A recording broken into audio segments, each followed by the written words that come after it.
नमो अरिहंताणं नमो शुद्धानं नमो आयुर्ज्ञानं नमो वज्रायानं नमो सर्वसाहूनम्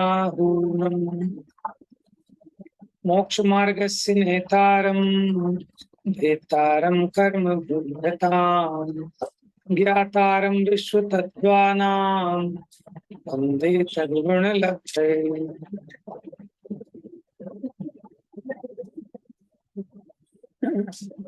तत्वार सूत्र अपर नाम मोक्ष शास्त्र, इसमें हमने कल अवधि ज्ञान और मना परिय ज्ञान में अंतर को देखा। अब उसके बाद विषय आ रहा है कि मति और श्रुत ज्ञान के विषय क्या है।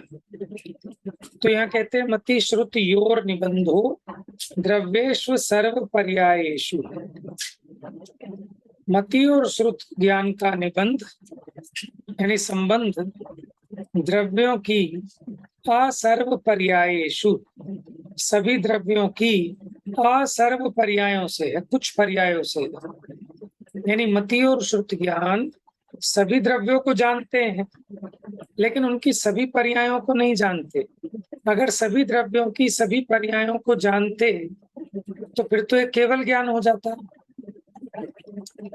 इसलिए सभी द्रव्यों की कुछ पर्यायों को जानते हैं, माने रूपी को भी जानते हैं और अरूपी को भी जानते हैं। मति और श्रुत ज्ञान की प्रवृत्ति कुछ पर्यायों से युक्त सब द्रव्यों में होती है, क्योंकि देखो मन का विषय अमूर्तिक भी है। ठीक है, इंद्रियों के माध्यम से तो सिर्फ मूर्तिक ही विषय बनता है, लेकिन मन का विषय अमूर्तिक भी होता है। अब अवधि ज्ञान का विषय क्या है? रूपिष्व वधे, माने रूपी पदार्थ, वो अवधि ज्ञान का विषय है। अवधि ज्ञान रूपी पदार्थों को ही जानता है। तदनंत भागे मनः पर्ययस्य, देखो अवधि ज्ञान जिसको जानता है, मना पर्य ज्ञान की प्रवृत्ति अवधि ज्ञान के विषय के अनंतवें भाग में होती है, क्योंकि वो और बारीक को जानता है।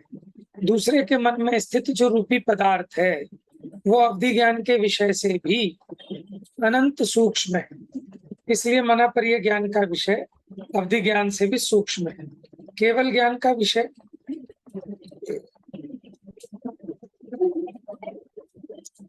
सर्व द्रव्य पर्यायेषु केवलस्य, के सभी द्रव्यों की सभी पर्याय वो केवल ज्ञान का विषय है।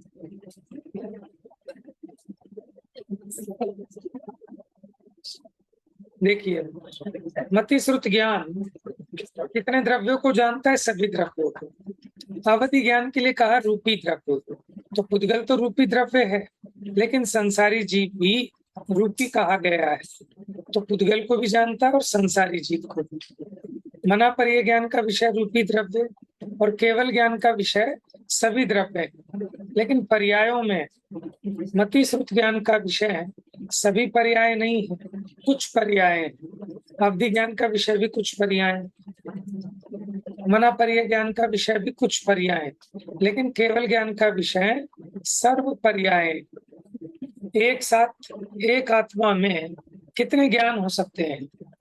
एकादीनी, माने एक को आदि में रखकर, भाज्यानी, विभाजन करने पर, युगपद एकस्मिन्ना चतुर्भ्य, युगपद एक आत्मा में आ चतुर्भ्य, आ माने तक, चतुर्भ्य माने चार तक। तो एक साथ एक आत्मा में चार ज्ञान तक हो सकते हैं। देखिए चार ज्ञान कौन कौन से हो सकते हैं, कोई बताएगा? हाँ भैया, केवल ज्ञान को छोड़ के चारों हो जाएंगे ना, मति श्रुत अवधि और मना प्रिया। मति श्रुत अवधि और मना पर्य, ठीक है। लेकिन प्रवृत्ति तो एक बार में एक ज्ञान की होगी, लेकिन वो चारों माने शक्ति प्रकट रहती है, लब्धि रूप रहते हैं।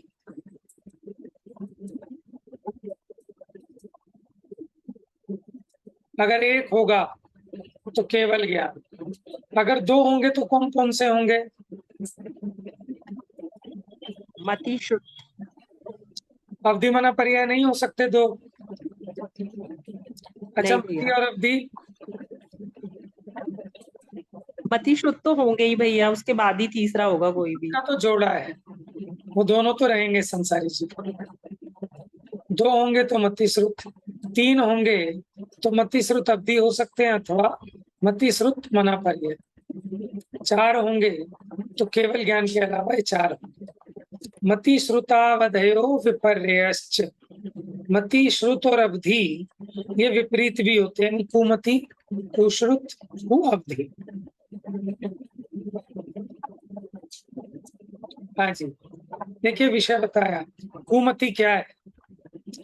जो बुद्धि विष, यंत्र, कूट, पिंजर तथा बंद आदि के विषय में बिना उपदेश से स्वयं ही अथवा उपदेश द्वारा प्रवृत्त होती है, उसे कुमति ज्ञान, यानी बिना उपदेश के स्वयं हो तो कुमति ज्ञान, किसी के उपदेश द्वारा हो तो कुश्रुत ज्ञान।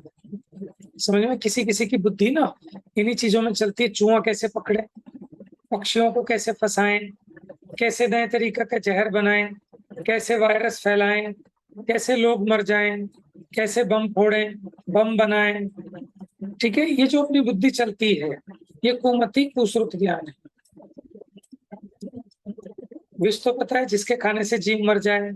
यंत्र माने यंत्र जैसे आपका चूहेदान वगैरह, जिसके भीतर पैर रखते ही उसके किवाड़ बंद हो जाएं। ठीक है, माने जिसके द्वारा शेर को पकड़ा जाता है। कूट लकड़ी आदि के बने, अच्छा, जिससे चूहे आदि पकड़े जाते हैं उसे कहते हैं कूट। पिंजरा रस्सी में गांठ लगाकर जो जाल बनाया जाता है उसे कह रहे हैं पिंजर। बंद गड्ढे आदि बनाना हाथी को पकड़ने के लिए। अब कुअवधि ज्ञान, इसे विभंग ज्ञान भी कहते हैं। द्रव्य क्षेत्र काल भाव की मर्यादा लेकर रूपी पदार्थों को जानता है, लेकिन विपरीत ग्रहण करता है। आप आदि के विषय में विपरीत ग्रहण करता है, वो कुअवधि ज्ञान है। अच्छा, इसमें निमित्त क्या होता है कि उसके अवधि ज्ञानावरण का क्षयोपशम होता है और वीर्यांतराय का क्षयोपशम होता है, लेकिन मिथ्यात्व का उदय रहता है, इसलिए वो कुअवधि ज्ञान रहता है। अब इस कुअवधि के कारण क्या होता है? मिथ्यात्वादी कर्मबंध होता है और कदाचित नरक आदि गति में पूर्व भव संबंधी दुराचार के दुख फल को जानकर सम्यक दर्शन आदि रूप धर्म का भी निमित्त बनता है। माने कोई नरक का नारकी पिछले भव का कुअवधि ज्ञान से जानता है, तो वहां के दुख और दुख फलों को विचार कर कि मैंने वहां जो दुराचार किया था उसके फल में आज ये दुख भुगत रहा हूं, तो ऐसे वेदना के भय से जाति स्मरण तो मति ज्ञान का भेद है, तो सम्यक दर्शन आदि रूप धर्म का भी निमित्त बन जाता है।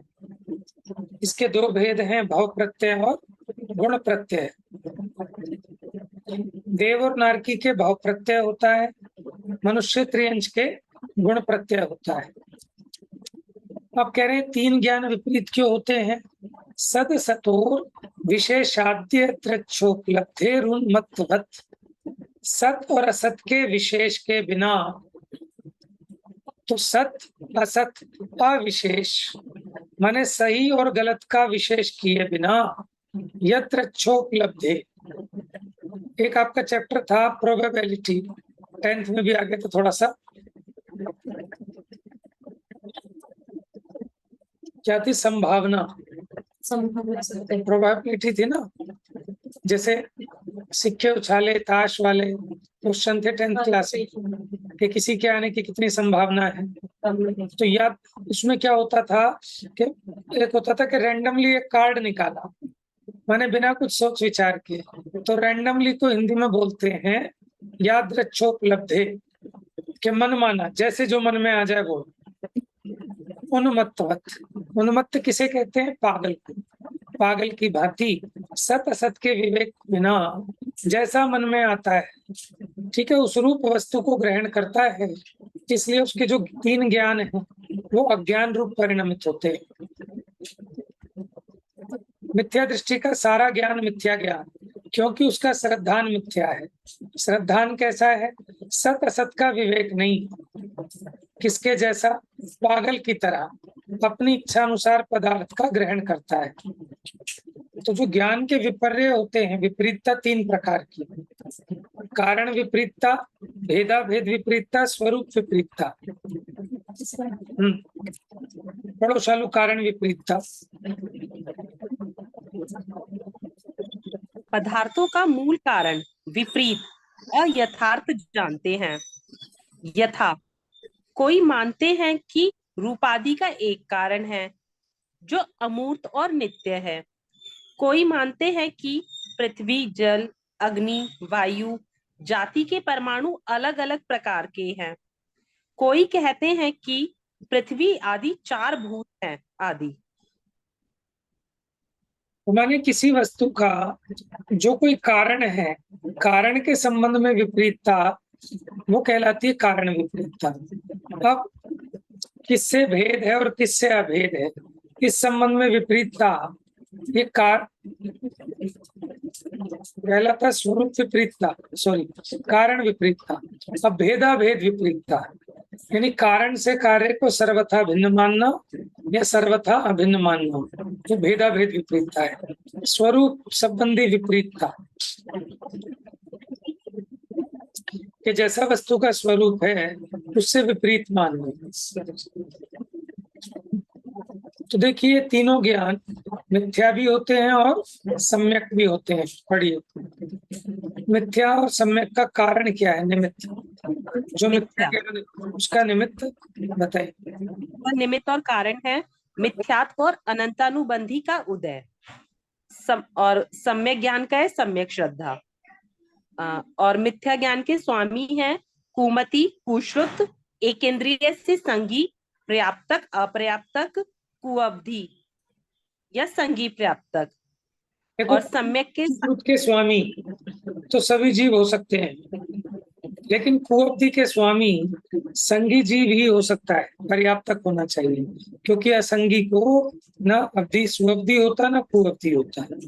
और जो सम्यक ज्ञान है वो संगी जीव की पाया जाता है, लेकिन वो पर्याप्तक भी हो सकता है और निर्वृत्य पर्याप्तक भी।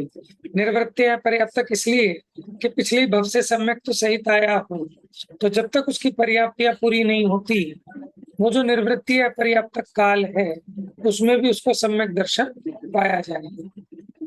तो तीन विपरीत जो ज्ञानों के गुण स्थान है, पहला दूसरा, और इसके हैं चौथे से 12वें तक।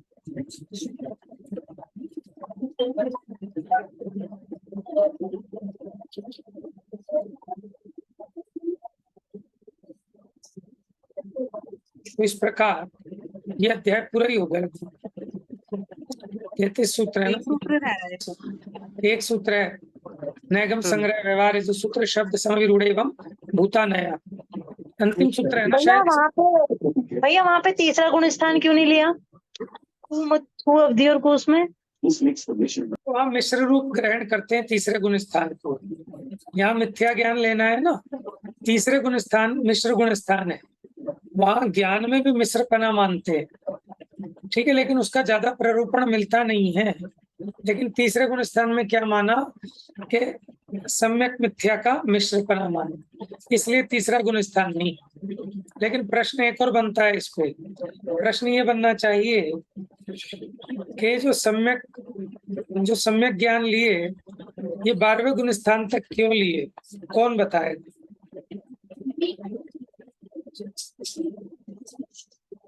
कि भैया अवधि ज्ञान की बात है ना, वहाँ तो केवल ज्ञान हो जाएगा आगे। बहुत बढ़िया, क्योंकि 12वें गुण स्थान के बाद तो केवल ज्ञान हो जाता है, ठीक है। तो कुमति, कुश्रुत, सॉरी सुमति, सुश्रुत, सुअवधि, ये 12वें तक ही पाए जाएंगे। Very good.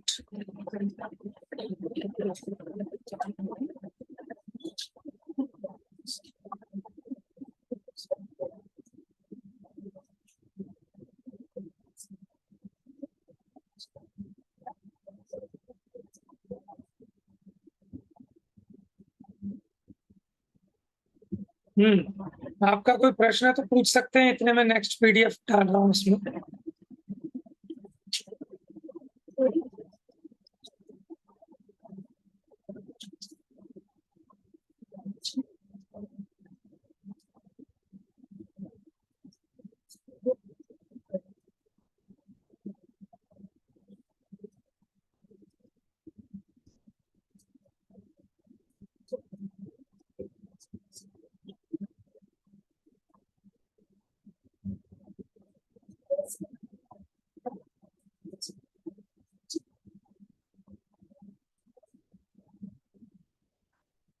चलिए 33वां सूत्र तो पढ़ते हैं इतने। अब जो हमने प्रमाण और नैरधिगमा की चर्चा की थी, तो नए कितने प्रकार के, तो 7 प्रकार के नयों की चर्चा चलेगी। नैगम, संग्रह, व्यवहार, ऋजु सूत्र, शब्द, समभिरूढ़ एवं भूता नया। यही है ना 33वें नंबर का सूत्र। अच्छा, दूसरे अध्याय में कितने सूत्र थे? उसमें भी मुझे लग रहा है 33 सूत्र ही थे शायद। 53 है उसमें।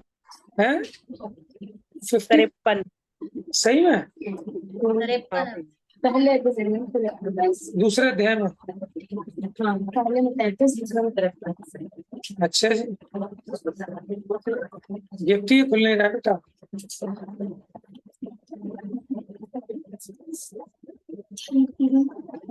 शॉर्टकट।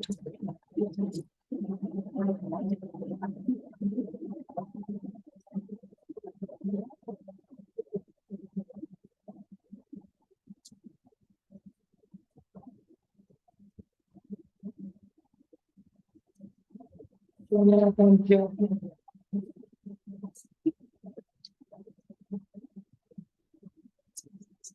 चलिए, अब नैगम, संग्रह, व्यवहार, जिस सूत्र की तो हमने बहुत विस्तार से चर्चा की थी, तो उसके बारे में अपने को ज्यादा चर्चा तो करनी नहीं है, ठीक है ना।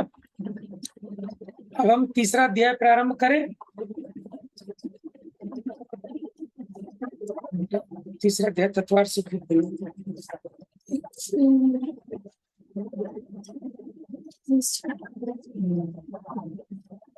छोड़, इस पे तत्वार सूत्र पढ़ा हो।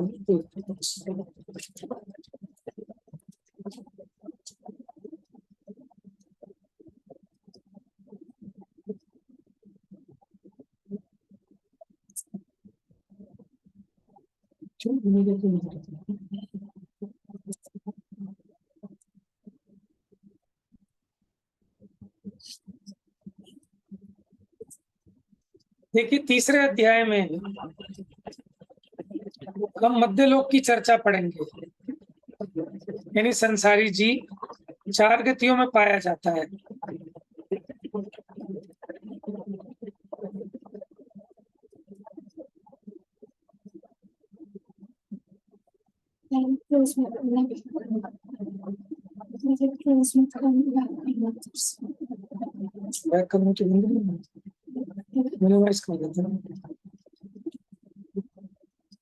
हाँ जी, चलो देख लो, आप 33वां सूत्र भी मिल गया।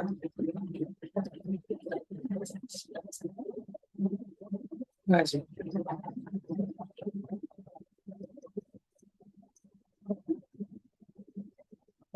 नैगम, संग्रह, व्यवहार, ऋजु सूत्र, शब्द, समभिरूढ़ एवं भूता नया। ये 7 नए।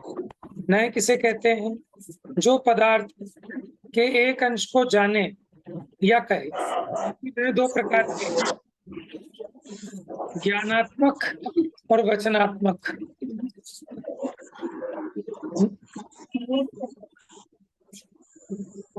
ज्ञानात्मक और वचनात्मक।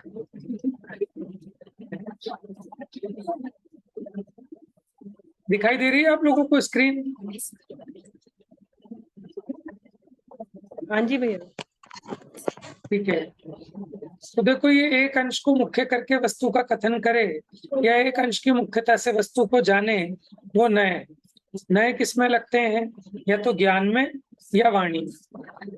किसमें नहीं होते नए? वस्तु में नए नहीं होते, क्रिया में नए नहीं होते। किसी क्रिया का नाम नए नहीं, किसी वस्तु का नाम नए नहीं। नए वस्तु को जानने वाले ज्ञान में होते हैं। यानी ज्ञान किस एंगल से वस्तु को जान रहा है, आपका क्या पॉइंट ऑफ व्यू है, आपका क्या नजरिया है, उसे कहते हैं नए। द्रव्यार्थिक और पर्यायार्थिक। जो द्रव्यों को ग्रहण करे वो द्रव्यार्थिक, जो भेद को ग्रहण करे वो पर्यायार्थिक। देखिए, 7 नयों में से नैगम, संग्रह, व्यवहार, ये द्रव्यार्थिक के अंतर्गत आते हैं। ऋजु सूत्र, शब्द, समभिरूढ़ और एवं भूत, ये पर्यायार्थिक नय के भेद हैं। हाँ, पढ़ो सर। नैगम ने, नैगम ने जो भूत और भविष्य पर्यायों में वर्तमान का संकल्प करता है या वर्तमान जो पर्याय पूर्ण नहीं हुई है उसे पूर्ण मानता है। उस ज्ञान तथा वचन को नैगम्य कहते हैं। ये आपको याद आ गया? पूछ लेता हूँ, जैसे कोई चावल पका रहा है, मैंने अभी चावल चुग रहा है और किसी ने पूछा भाई क्या कर रहे हो, तो वो कहता है कि भात पका रहा हूँ। ये कौन सा नैगम्य होगा? भावी नैगम ने भावी नैगम से। गलती हो गई आपसे। ये है वर्तमान नैगम्य, क्योंकि काम कुछ स्टार्ट हो चुका है। भावी नैगम्य वो होगा जो काम स्टार्ट ही नहीं हुआ। ये तो काम स्टार्ट हो चुका है ना, लेकिन पूरा नहीं हुआ, तो इसलिए ये वर्तमान नैगम्य है। ठीक है। आज भगवान महावीर का जन्म महोत्सव है, ये कौन सा नैगम्य का भेद है?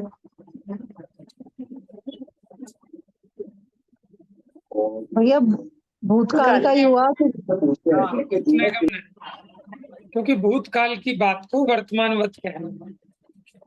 अच्छा, जो हम भविष्य काल के तीर्थंकरों की पूजा करते हैं, ठीक है, जैसे वो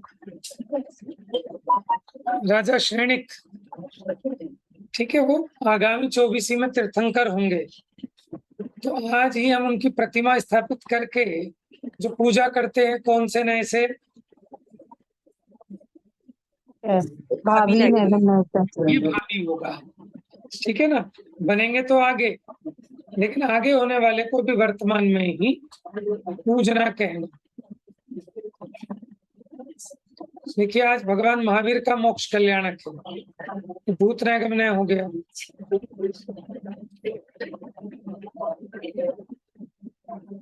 देखो, अभी डॉक्टर नहीं बना, सिर्फ पढ़ाई चालू की है, तो ही कह देना ये डॉक्टर है। राजा के बेटे को राजा कह देना, ये भावी नैगम्य है, भविष्य में होगा। और भात पक गया है, ठीक है, अभी पका नहीं है लेकिन काम चालू है, तो भी ऐसा कह देना, ये वर्तमान नैगम्य। पढ़िए, संग्रह। संग्रह ने अपनी अपनी जाति के अनुसार वस्तुओं का या उनकी पर्यायों का एक रूप से संग्रह करने वाले ज्ञान को और वचन को संग्रह न कहते हैं। ये उनकी उनकी जाति के हिसाब से उनको एक एक रूप से संग्रह करता है। जैसे स्थावर कहा, तो स्थावर में सारे एक इंद्रिय जीवों का संग्रह हो गया, ठीक है। हमने रूपी कहा, तो उसमें सारे जितने पुद्गल हैं उनका संग्रह हो गया, ठीक है। जैसे हमने हिंदू कहा, तो हिंदुस्तान में जितने भी हैं उन सबका संग्रह हो गया, तो ये संग्रह है। फिर व्यवहार ने इसका विपरीत है, वो संग्रह से ग्रहण किए हुए पदार्थों का विधि पूर्वक भेद करके ग्रहण करता है ज्ञान में, ये व्यवहार ने। बड़ी ऋजु सूत्र ने, ऋजु सूत्र ने भूत और भावी पर्यायों को छोड़कर जो वर्तमान पर्याय को ग्रहण करता है उसे ऋजु सूत्र न कहते हैं। ऋजु सूत्र ने सूक्ष्म और स्थूल एक एक समय की पर्याय को विषय बनाए, सूक्ष्म ऋजु सूत्र ने। स्थूल पर्याय जैसे मनुष्य पर्याय 60 साल की, 80 साल की, उसको विषय बनाए, वो स्थूल ऋजु सूत्र ने। ये शब्द ने बड़ी शब्द ने लिंग, संख्या और साधन आदि के व्यभिचार की निवृत्ति कराने वाला न को शब्द न कहते हैं। इसका बहुत विस्तार से चर्चा हुई थी। देखिए, लिंग व्यभिचार, आत्मा जानता है। देखो,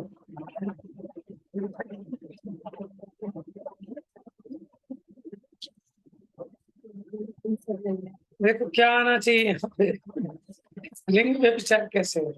आत्मा जानती है, क्योंकि नपुंसक लिंग है ना, तो कोई लगाएंगे। क्या लगाओगे?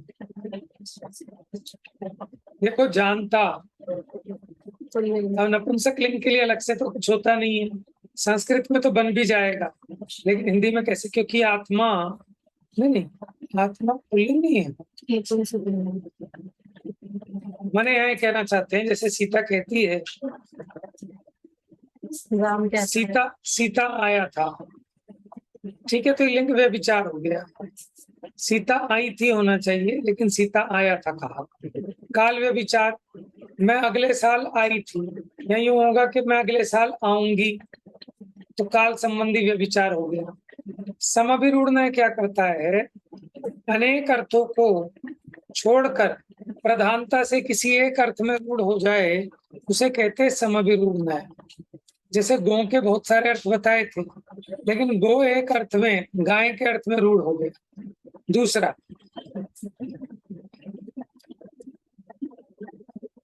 अथवा यदि शब्दों में भेद है तो उसके अर्थ में भी भेद अवश्य होना चाहिए।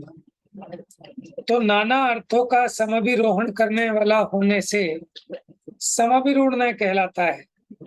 इस न्याय में पर्यायवाची शब्द नहीं माने जाते, क्योंकि जैसे जलज है, पंकज है, वो अलग अलग शब्द हैं, तो नियम से उसका अर्थ भी अलग अलग है। तो समभिरूढ़ न्याय पर्यायवाची स्वीकार नहीं करता। जैसे इंद्र, शक्र, पुरंदर कहने को पर्यायवाची, लेकिन इंद्र क्या है कि आज्ञा वाला, ऐश्वर्यवान उसे इंद्र कहते हैं, सामर्थ्यवान को शक्र कहते हैं, नगर को नष्ट करने वाला पुरंदर कहलाता है। तो इसलिए वो कहते हैं तीनों की व्युत्पत्ति अलग अलग है, इसलिए तीनों पर्यायवाची नहीं हो सकती। एवं भूत न्याय कहता है, जिस समय जो वस्तु जिस पर्याय से परिणमित हुई, उसे ही उस समय वैसा कहना, अन्य समय में नहीं कहना। माने जिस समय आप पढ़ रहे हैं उसी समय आप विद्यार्थी हैं, बाकी समय में नहीं। जब आप यात्रा कर रहे हैं उसी समय यात्री हैं, अन्य समय नहीं। पूजा करते समय पुजारी कहना। पढ़िए अब इनके विशेष कुछ। उत्तरोत्तर सूक्ष्म होने के कारण इनका क्रम इस प्रकार कहा है। निगम संग्रह सूक्ष्म सूक्ष्म हो रहे हैं। पढ़िए। शब्द ने पर्यायवाची शब्दों को तो ग्रहण करता है, किंतु समभिरूढ़ ने पर्यायवाची शब्दों को ग्रहण नहीं करता है। समभिरूढ़ न्याय से जिस अर्थ के लिए जिस शब्द को स्वीकार किया है, एवं भूत न्याय में तो वह शब्द भी क्रिया के परिणमन के समय ही लागू होगा। हाँ, जैसे समभिरूढ़ न्याय या जिस समय वो आज्ञा और ऐश्वर्य को कर रहा होगा, उस समय उसको इंद्र कह दे, ठीक है, उस अपेक्षा उस इंद्र का वो अर्थ किया। लेकिन एवं भूत न्याय कहेगा कि हम इसको इंद्र भी सिर्फ तभी कहेंगे जिस समय ये अपनी आज्ञा चला रहा होगा, अन्य समय में इंद्र नहीं कहेंगे। यानी आगे आगे वो विषय को और सूक्ष्म कर दिया। तो इस प्रकार 33वां सूत्र भी कंप्लीट हुआ। अब तीसरे अध्याय की चर्चा कल प्रारंभ करेंगे, ठीक है। उसमें थोड़ा मध्य लोक का वर्णन आएगा और देखते हैं मध्य लोक को थोड़ा चित्र आदि के माध्यम से, हाँ, पहले जो स्टार्टिंग में आएंगे, पहले नरकों की चर्चा आएगी, ठीक है, अधोलोक की, फिर मध्य लोक की, फिर चौथे अध्याय में ऊर्ध्व लोक की। तो तीनों लोकों का स्वरूप आप सामान्य रूप से इसमें समझ पाएंगे, ठीक है। तो उसकी चर्चा हम कल से प्रारंभ करें। आज की चर्चा यहीं समाप्त करते हैं। अगर आपका कोई प्रश्न हो तो आप पूछ सकते हैं। भैया, हाँ, ये जो हिस्ट्री में आदि मानव होते थे, वो हमारे जैन धर्म के अनुसार होते हैं? मतलब कहीं है उनका, मतलब कौन से काल में हुए होंगे वो? देखिए, ये जो कहते हैं कि पहले इंसान बंदर था, ऐसा नहीं है। इंसान बहुत विकसित था, बंदर नहीं था, ठीक है। ये तो सब इनका अनुमान है, क्योंकि उसके अंगोपांग आदि की रचनाएं बिल्कुल मनुष्य जैसी हैं, ठीक है, इसलिए वो उसमें से निकालते हैं। और ऐसी मेंढक की भी रचना कुछ टाइम बाद ये कहने लगेंगे उससे भी पहले मेंढक थे। आपको पता है ना, जब ये मैंने डॉक्टरी की वो इंटर्नशिप चलती है तो वहाँ मेंढक को कटवाते हैं वो, क्योंकि मेंढक में सभी चीजें उसी प्रकार की पाई जाती हैं जैसे कि मनुष्य में ऑर्गन्स। है ना, इसलिए मेंढक पे एक्सपेरिमेंट कराते हैं, मरे हुए मेंढक को काटना पड़ता है। तो पहले तो लोग सोचते थे कि हम बायोलॉजी नहीं लेंगे 11th-12th में, क्योंकि उसमें मेंढक काटना पड़ता है ना। तो ऐसा नहीं है, हमारे यहाँ ऐसा नहीं है कि पहले आदि मानव था, पहले झुक के चलता था, उसका धीरे धीरे विकास हुआ। हमारे यहाँ तो ये कहते हैं कि ये बहुत विकसित थे, बहुत भूमि थी, कल्प वृक्ष थे, कितने लंबे लंबे थे, बाद में इनकी बुद्धि, बल, शक्ति, ज्ञान सब हीन होता जा रहा है। ठीक है, तो जैन धर्म के हिसाब से वो बात नहीं बनती, और जैन धर्म के हिसाब से क्या, वस्तु स्वरूप के हिसाब से ही नहीं बनती। जैन धर्म तो वो बात कहता है कि जो वस्तु स्वरूप था, और वस्तु स्वरूप है वही सर्वज्ञ के ज्ञान में आता है। ठीक है ना। तो ये जो लौकिक ज्ञान है उसकी उतनी सामर्थ्य नहीं है, और हमारी भी ज्ञान की उतनी सामर्थ्य नहीं है। तो इसलिए हम तो आगम की आज्ञा को मानते हैं कि सर्वज्ञ का वचन ही प्रमाणिक हो सकता है, और इनकी खोज तो रोज चेंज होती है। ये बावले हैं, जैसे कोई मतवाला कभी माता को माता कहे, कभी माता को बहन कहे, उसी प्रकार ये कभी कहते हैं कि चांद पे गए थे, फिर कोई रिसर्च आ जाती है कि नहीं नहीं चांद पे नहीं गए थे, वो एक भ्रम था। कभी रिसर्च आती है कि सूरज पृथ्वी के चारों ओर घूमता है, फिर वो फैक्ट चेंज कर देते हैं, नहीं नहीं पृथ्वी सूर्य के चारों ओर घूमती है। फिर ये कह देते हैं नहीं कोपरनिकस का ऐसा कहना था और गैलीलियो का ऐसा कहना था। इसका मतलब सब ऐसे ही चल रहा है। समझ में, वो हमेशा कहते हैं कि ये हमारी परिकल्पना है कि पृथ्वी कैसी है। पहले कहते थे फुटबॉल की तरह गोल है, ग्लोब बनाते थे ना जैसे, ठीक है। फिर ये कहने लगे वैसी नहीं है, अंडे के आकार की है। फिर कुछ और शेप कहने लगे उसकी, है ना, ओवल शेप और क्या क्या। वास्तव में जिसे पृथ्वी कहते हैं वो मध्य लोक के, जम्बू द्वीप के, भरत क्षेत्र के आर्यखंड का कुछ भाग अपनी जगह से थोड़ा सा उठा हुआ है। ठीक है, तो जब उसको थोड़ा सा ऊपर से देखें तो वो गोल दिखाई देगा ना, जैसे मानो कोई गंजा हो, अब उसके जोर से ना कोई कुछ मार दे आप लोग, जैसे छोटा बच्चा होता है और उसके कई बार कुछ लग जाता है ना, तो एकदम क्या हो जाता है उसके सर पे, वो पृथ्वी दिखने लगती है। आप ऊपर से देखो, उसका फोटो खींचो ऊपर से, तो क्या दिखाई देगा कि पृथ्वी गोल है, टाट तो सपाट है, लेकिन उसके ऊपर थोड़ा सा हिस्सा ऊपर उठ गया। अब अगर कोई भी चीज ऊपर उठ जाएगी ना, देखो आप एक बात और देखना, अगर कोई चकोर है या वो घनाभ के आकार का है, अगर आपको बहुत दूर से देखेंगे तो वो कैसा दिखाई देगा आपको, गोल। समझ में आया?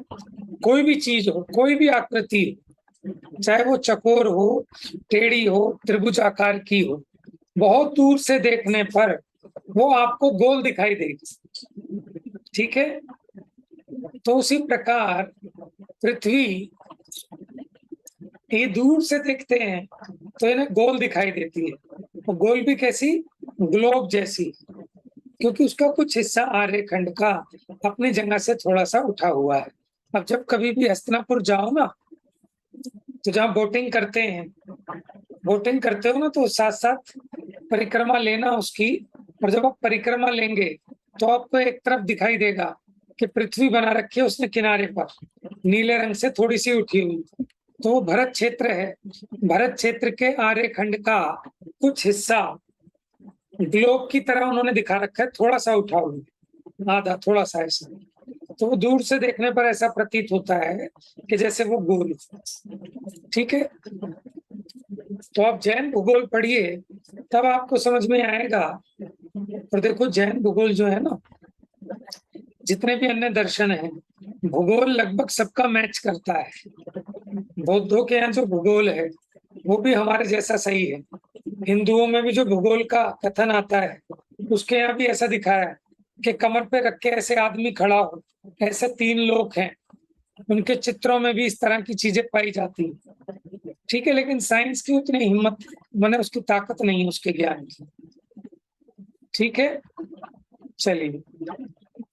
जा वाणी के ज्ञान से सूझे लोकालो, सोवाणी मस्तक नमो सदा